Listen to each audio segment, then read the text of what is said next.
Bonjour à tous, je m'appelle Audrey Akpama, je suis la CO de CTM Communication et aujourd'hui je viens vous lire une petite histoire pour les enfants qui s'appelle La Petite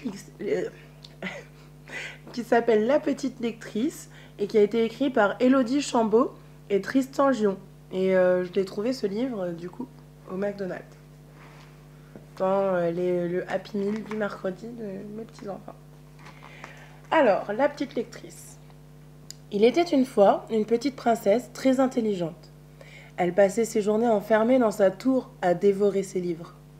Dès que ses parents lui criaient « Petite princesse, viens manger !» elle répondait « Non merci, je n'ai pas faim, il me reste encore des livres à dévorer. » Ses parents, le roi et la reine, se lamentaient. « Notre petite princesse passe ses journées enfermée dans sa tour. Qu'adviendra-t-il quand nous serons trop vieux pour gouverner le royaume ?» disait sa mère. « Et si on lui présentait un chevalier ?» ajoutait son père. Mais dès qu'un chevalier frappait à la porte de sa tour et lui disait « Je suis venu vous sauver, princesse !» elle répondait « Non merci, je peux me débrouiller toute seule. » Ou quand un chevalier venait vers elle pour lui dire « J'ai trouvé cette petite pantoufle de verre. Je suis sûre qu'elle est à vous. Voulez-vous être ma petite princesse ?» Elle répondait « Non, elle n'est pas à moi. Moi, je porte des baskets. Par contre, cette pantoufle est à Mémé Gertrude. Elle sera ravie d'être votre petite princesse. » Mémé Gertrude avait pris l'habitude de laisser traîner ses pantoufles pour attirer tous les chevaliers des environs. Parfois, la nuit, alors que la petite princesse lisait un livre de science-fiction hyper passionnant grâce à sa lampe frontale, elle entendait un bruit suspect dans sa chambre. « Encore un chevalier, soupirait-elle. Alors le chevalier disait « Je suis venu vous sortir d'un sommeil éternel, petite princesse. Pour cela, je dois vous donner un bisou. » « Non mais ça va pas la tête, répliquait-elle. Sommeil éternel, toi-même. Et elle lui donna un grand coup de son livre sur la tête. Bref, petite princesse n'avait pas besoin de chevalier. En effet, ce que les parents de la petite princesse ne savaient pas, c'est qu'elle apprenait plein de choses dans les livres. Par exemple, elle savait éteindre le feu des dragons. Elle savait se délivrer toute seule de la tour où elle s'était elle-même enfermée. Et grâce au livre, elle savait aussi se confectionner un antipoison quand elle mangeait une pomme empoisonnée. C'est plutôt pas mal. Pourtant, ses parents étaient toujours aussi désespérés. « Et si petite princesse lisait des livres toute sa vie ?» disait sa mère. « Ne vous inquiétez pas, ma reine, on va trouver une solution, » répondait le roi, encore plus inquiet que sa femme. Quelques jours plus tard, la petite princesse entendit frapper à la porte de sa tour. C'était 7 nains.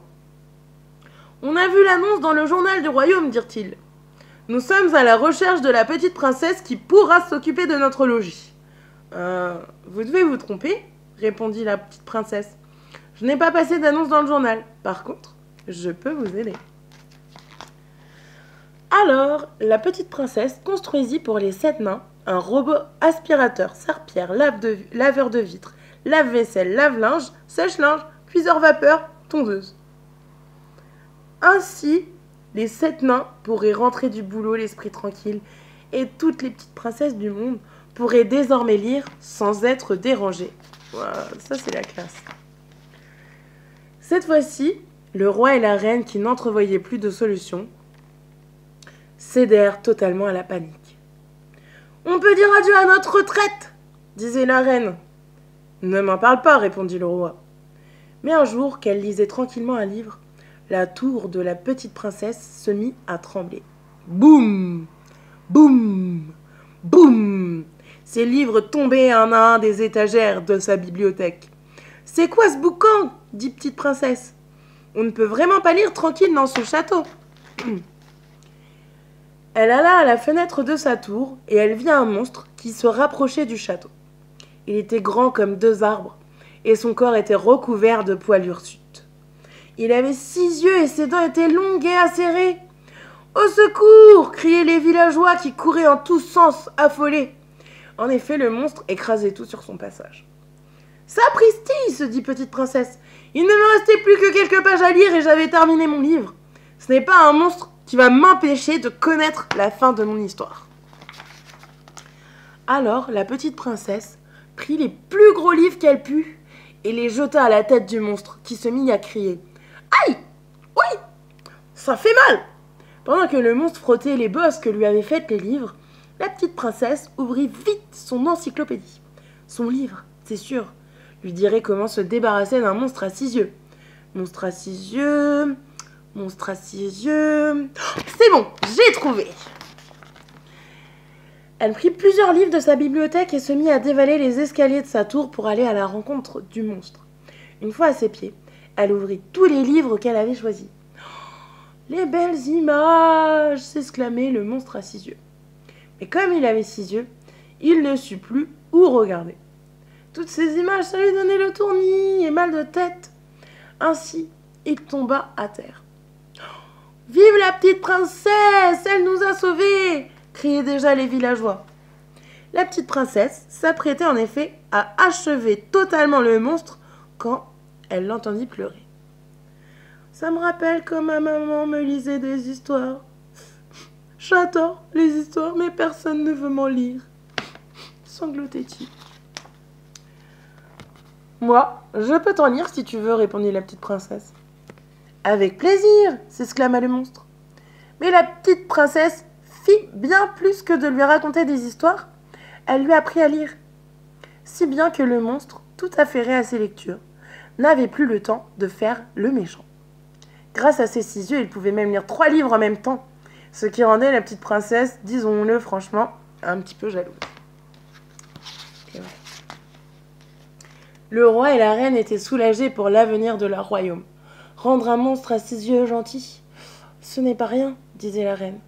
Ouais, c'est pas trop mal, répondait le roi. Tout ça donna une sacrée idée à la petite princesse. Puisque les livres peuvent rendre les monstres gentils, pourquoi ne pas créer une bibliothèque ambulante qui ramènerait totalement la paix dans le royaume, se disait-elle.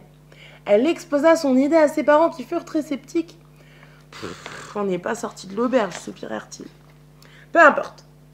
La petite princesse avait déjà préparé son biblio-cheval. Ainsi, elle commença à parcourir le monde à la recherche de super méchants. Et dès qu'elle en trouvait un, elle lui proposait le livre qui lui correspondait le plus. Ainsi, elle offrait des romans d'amour aux méchants en mal d'amour, et des romans d'aventure aux méchants en mal d'aventure. Elle offrait aussi des livres de cuisine aux méchants en mal de...